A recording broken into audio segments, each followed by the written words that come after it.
Hello दोस्तों, examination classes में आपका स्वागत है। आज मैं आप लोगों के लिए बीपीएससी टीआरई 4.0 में कंप्यूटर साइंस के अंतर्गत दोस्तों मल्टीमीडिया एंड ग्राफिक्स टॉपिक लेके उपस्थित हुआ हूं। हाँ दोस्तों, इसके प्रीवियस में मैं लेक्चर 8 तक दे दिया हूं। ये मेरा दोस्तों लेक्चर 9 होगा। आइए दोस्तों शुरू करते हैं मल्टीमीडिया एंड ग्राफिक्स। अगर मैं मल्टीमीडिया के बारे में बात करूं दोस्तों तो मैक्सिमम लोग जो है मल्टीमीडिया का यूज करते हैं। देखिए डिफिनीशन क्या है। मल्टीमीडिया कई सारे तत्वों जैसे text, image, art, sound, animation and video इत्यादि का समूह है। इन सभी तत्वों को किसी कंप्यूटर या किसी दूसरी इलेक्ट्रॉनिक डिवाइस के माध्यम से डिलीवर किया जाता है। समझ में आए। मल्टीमीडिया आज के समय में सूचना प्रौद्योगिकी का अत्यधिक महत्वपूर्ण तथा लोकप्रिय क्षेत्र है। मल्टीमीडिया दो शब्दों से मिलकर बना होता है। पहली बात तो देखिए मल्टीमीडिया में मल्टी का अर्थ है बहुत सारे तथा मीडिया का अर्थ है दोस्तों पैकेज या एलिमेंट्स। जैसे टेक्स्ट होता है, इमेज होता है, ऑडियो होता है, वीडियो होता है और एनिमेशन होता है। देखिए जो दोस्तों मोबाइल रखते हैं आज, जो भी यदि बड़े फ़ोन है तो वो सभी का सभी दोस्तों मल्टीमीडिया है। मल्टीमीडिया अगर हम 10 साल पीछे जाते हैं सॉरी दोस्तों 10 साल यदि पीछे जाते हैं तो 10 साल पहले मल्टीमीडिया आपके सामने मल्टीमीडिया मोबाइल अच्छी तरीके से था। अगर हम 8-9 की बात करते हैं तो दोस्तों तब महंगे सेट थे, नोकिया कंपनी थी। उस समय छोटे छोटे मल्टीमीडिया के सेट आना शुरू हो गए थे।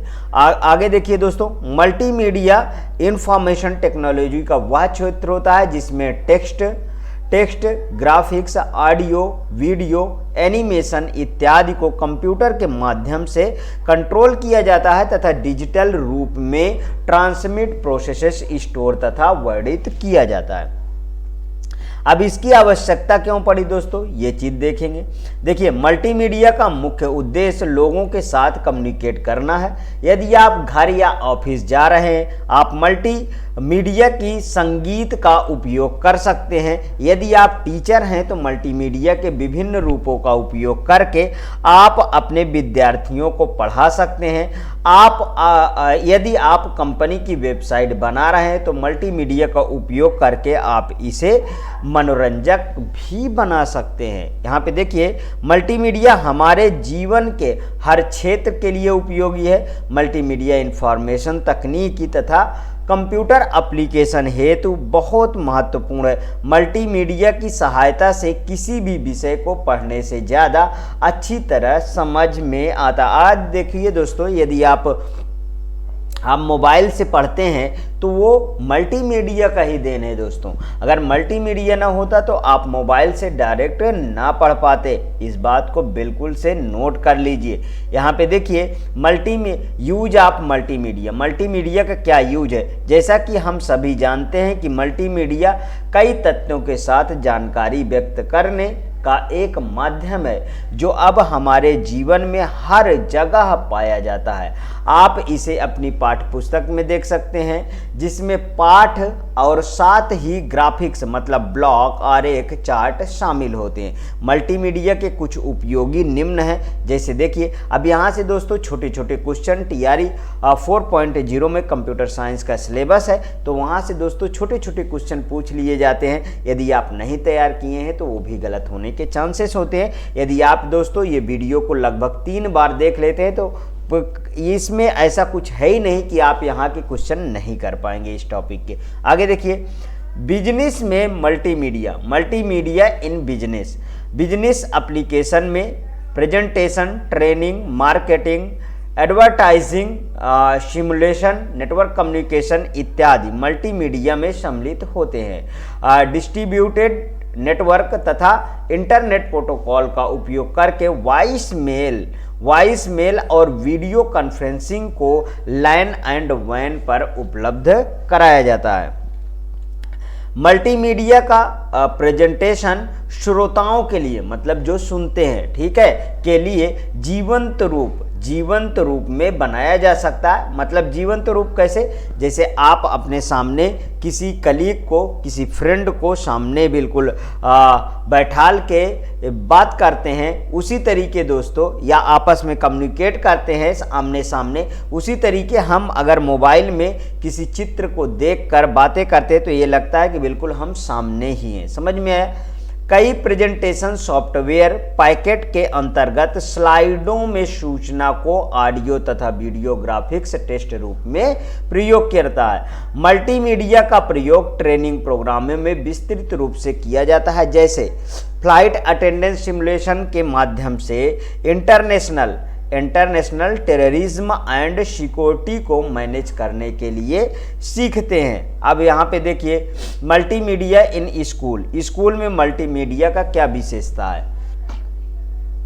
स्कूल में मल्टीमीडिया का प्रयोग अत्यधिक रूप से किया जाता है। स्कूलों में विद्यार्थी मल्टीमीडिया के माध्यम से इंटरएक्टिव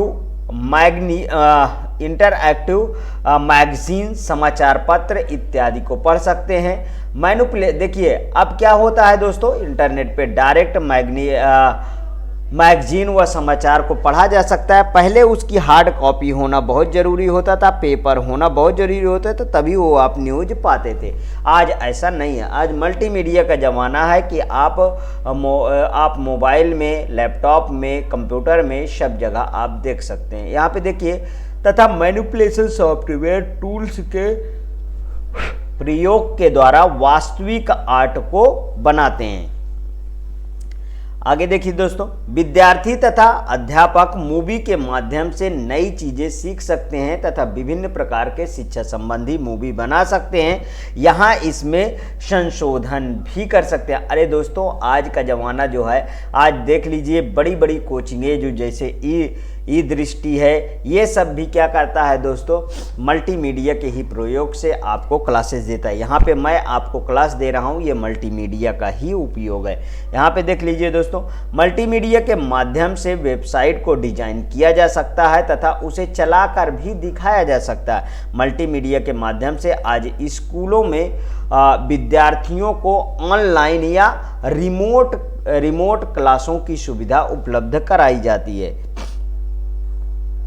घरों में मल्टीमीडिया, देखिए मल्टीमीडिया इन होम, आज के समय में मल्टीमीडिया घरों में भी प्रवेश कर चुका है। इसके माध्यम से कुकिंग, होम डिजाइन, रीमॉडलिंग आदि की व्यवस्थाएं घर बैठे ही उपलब्ध कराई जाती हैं। अधिकतर मल्टीमीडिया प्रोजेक्ट घरों में टेलीविज़न सेट तथा मॉनिटरों के माध्यम से पहुंचते हैं। गृहिणी घर बैठकर ही अपने कंप्यूटर पर इंटरनेट के माध्यम से मल्टीमीडिया का आनंद उठाती है। इसके माध्यम से 3D गेम्स खेलती है।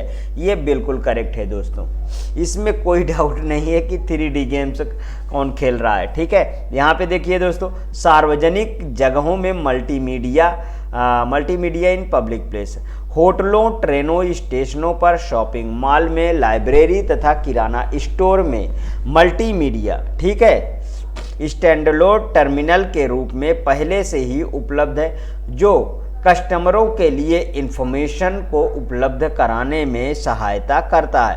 मल्टीमीडिया मोबाइल फ़ोन के रूप में वायरलेस डिवाइसों के माध्यम से प्रदर्शित होता है। इस तरह के ट्रांसलेशंस पारंपरिक बूथ तथा व्यक्तिगत तौर पर मांग की पूर्ति करते हैं। मल्टीमीडिया ने हमारे कल्चर्स के रहन सहन को पूरी तरह से परिवर्तित कर दिया। आजकल दोस्तों आपके पास यदि मोबाइल ना हो तो आप समझ लीजिए, एक तरीके से कहिए कि आपको बोरिंग सा महसूस होगा पूरी लाइफ। इसलिए आपके पास मोबाइल रहता है तो पूरा इंटरटेनमेंट होता रहता है। पहले मोबाइल के स्थान पे दोस्तों लोग बाग रेडियो वगैरह का यूज किया करते थे।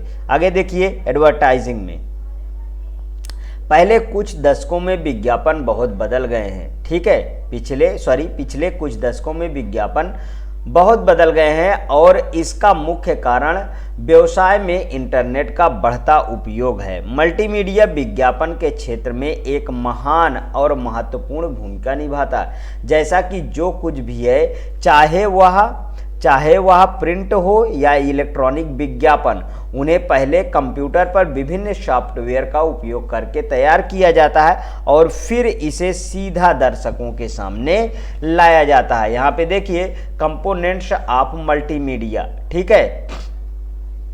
यहाँ पे मल्टीमीडिया दिया है, टेक्स्ट दिया है, ऑडियो वीडियो गेम्स वगैरह ये सब चीज़ें दिया हुआ है, ठीक है दोस्तों।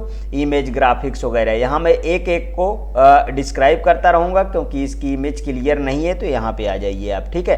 टेक्स्ट देखिए, टेक्स्ट में अल्फा न्यूमेरिक कैरेक्टर होते हैं जिनका प्रयोग सूचना को बनाने में होता है। टेक्स्ट ऐसी सूचना प्रदान करता है जिसका कोई अर्थ होता है। टेक्स्ट सबसे सरल डेटा टाइप है जिसे सबसे कम स्टोरेज स्पेस चाहिए। मल्टीमीडिया के लिए टेक्स्ट डिजाइन करने में सही फॉन्ट स्टाइल का चुनाव, सही फॉन्ट कलर एवं फॉन्ट साइज का चुनाव शामिल होता है। यहाँ पे देखिए डिजाइन में मल्टीमीडिया टेक्स्ट के गुणात्मक एवं परिणात्मक दोनों पहलू शामिल होते हैं। कई text editing software tools content development, title development एवं फोन पर डिजाइन के लिए उपलब्ध है। यहाँ पे देखिए इमेज ग्राफिक्स, कंप्यूटर ग्राफिक्स में एक कंप्यूटर की मदद से पिक्चर बनाना, प्रस्तुत करना, सुधार करना एवं उन्हें प्रदर्शित करना शामिल होता है। ग्राफिक्स मल्टीमीडिया का एक महत्वपूर्ण कंपोनेंट होता है दोस्तों,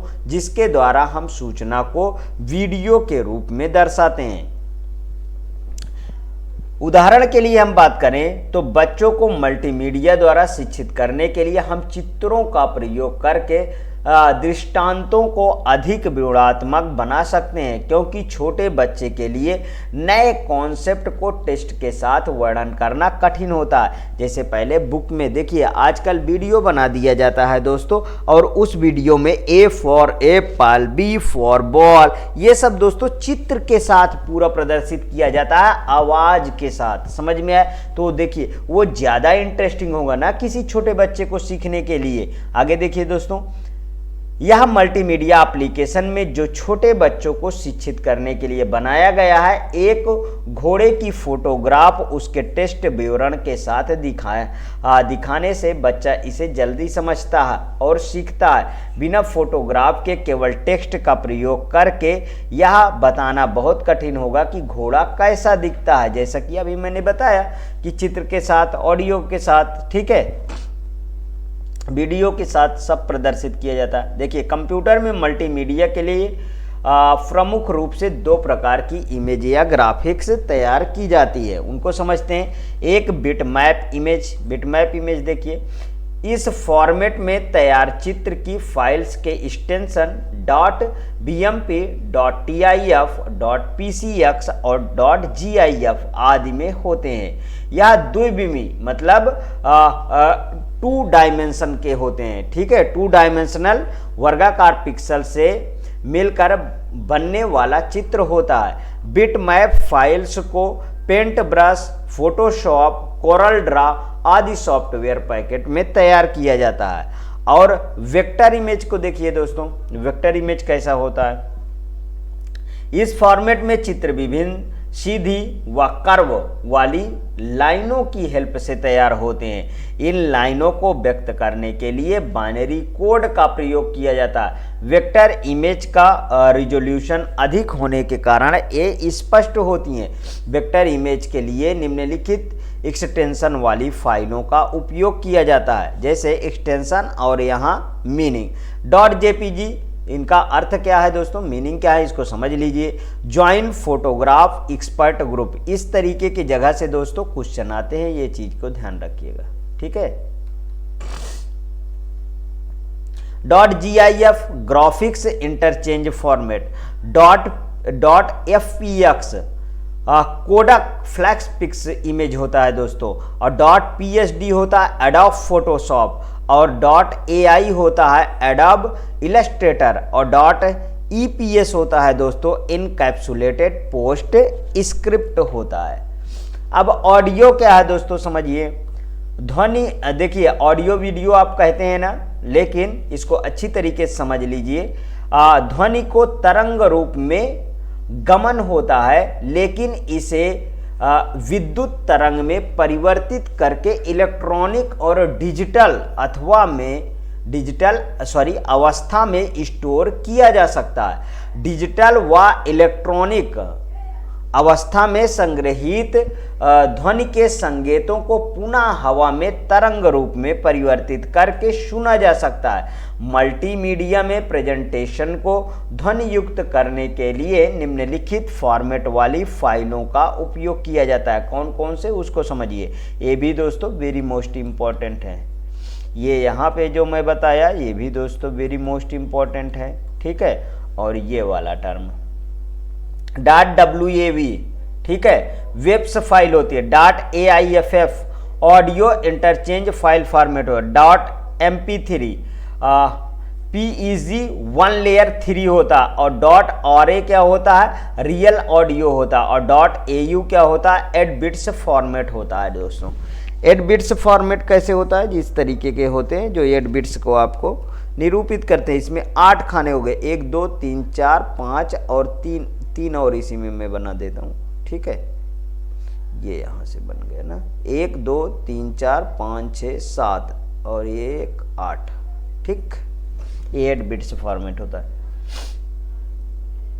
यहाँ पे देखिए कंप्यूटर कंप्यूटर की मदद से ऑडियो को डेवलप करना, उसकी रिकॉर्डिंग करना एवं उसे प्लेबैक करना जैसे कार्य करता है। ऑडियो मल्टीमीडिया का एक महत्वपूर्ण कंपोनेंट है, क्योंकि कई कैसेट में सूचनाओं को बेहतर ढंग से समझने के लिए साउंड अन्य तरीकों से अधिक उपयोगी हो सकता है। कुछ केसेस में वांछित सूचना प्रदान करने का एकमात्र साधन साउंड ही होता है।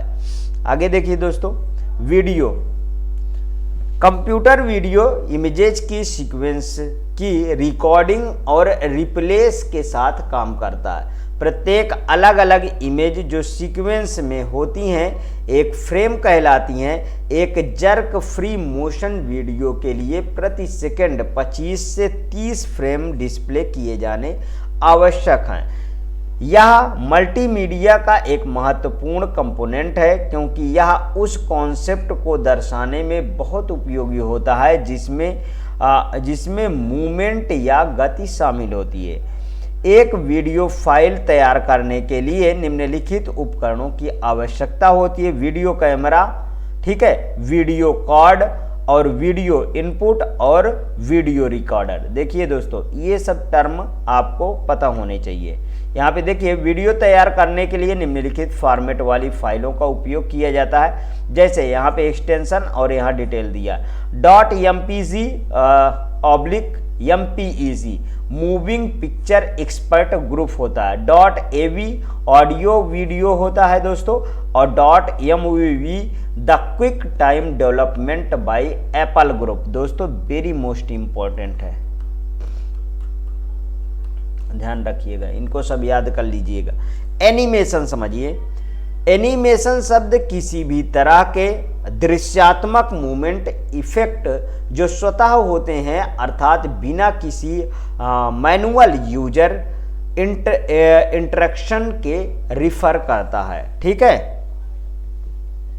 एनिमेशन मल्टीमीडिया का सबसे डायनेमिक रूप है। एनिमेशन ऑब्जेक्ट को डायनेमिक मूवमेंट प्रदान करते हैं जो ग्राफिक्स नहीं कर पाते हैं। उदाहरण के लिए, हवा में उड़ती एक चिड़िया को दिखाने के लिए ग्राफिक्स सिर्फ उसकी एक डिजिटल फोटोग्राफ ही दे सकती है, जबकि एनिमेशन के साथ हम मॉनिटर पर वास्तव में चिड़िया को उड़ता हुआ देख सकते हैं। यहाँ पे देखिए, कंप्यूटर एनिमेशन इमेजेज के एक सेट को बनाने, उसके डिस्प्ले की सीक्वेंस करने में कार्य करता है, जिससे विजुअल चेंज या मोशन का इफेक्ट तैयार किया जा सके जो एक मूवी फिल्म तरह हो। मल्टीमीडिया में प्रमुख रूप से 2 प्रकार के एनिमेशन होते हैं, जानते ही हैं, 2D 3D, ठीक है। ये भी दोस्तों इंपॉर्टेंट है, जिसमें इंपॉर्टेंट कह दूं वहां से दोस्तों क्वेश्चन बने हैं, इसलिए बोलता हूं। यहाँ पे देखिए, यहाँ पे पिक्सल आधारित होता है। 2D डायमेंशन कैसा होता है, 2D एनिमेशन कैसा होता है, पिक्सल आधारित होता है, जिसे सेल एनिमेशन भी कहते हैं। इसमें फ्लैट इमेज को गतिमान अवस्था में प्रस्तुत किया जाता है। एक फ्रेम पर एक इमेज ड्रा की जाती है और प्रत्येक फ्रेम में पिछले फ्रेम से कुछ परिवर्तित चित्र होता है। इन्हें लगातार समय के सापेक्ष दिखाया जाता है जिससे एनिमेशन उत्पन्न होता है। ये देखिए, एनिमेशन 1, एनिमेशन 2, एनिमेशन 3, एनिमेशन 4। ठीक है दोस्तों, 3D एनिमेशन देख लीजिए। 3D एनिमेशन में ऑब्जेक्ट का मॉडल तैयार करके उसका मूवमेंट निर्धारित किया जाता है। 3D एनिमेशन का प्रयोग आजकल फिल्म, विज्ञापन, इंटरनेट पर काफ़ी होता है। दोस्तों, इसके आगे नेक्स्ट क्लास आएगी। यदि आपको अच्छा लगे तो प्लीज़ और प्लीज़ मेरे एग्जामिनेशन चैनल को आप सब्सक्राइब कर लीजिए, मेरा वीडियो लाइक करिए, ज़्यादा से ज़्यादा दोस्तों में शेयर करिए। हाँ, अपनी प्रतिक्रिया कमेंट बॉक्स में ज़रूर प्रस्तुत कीजिए। ओके दोस्तों, थैंक यू।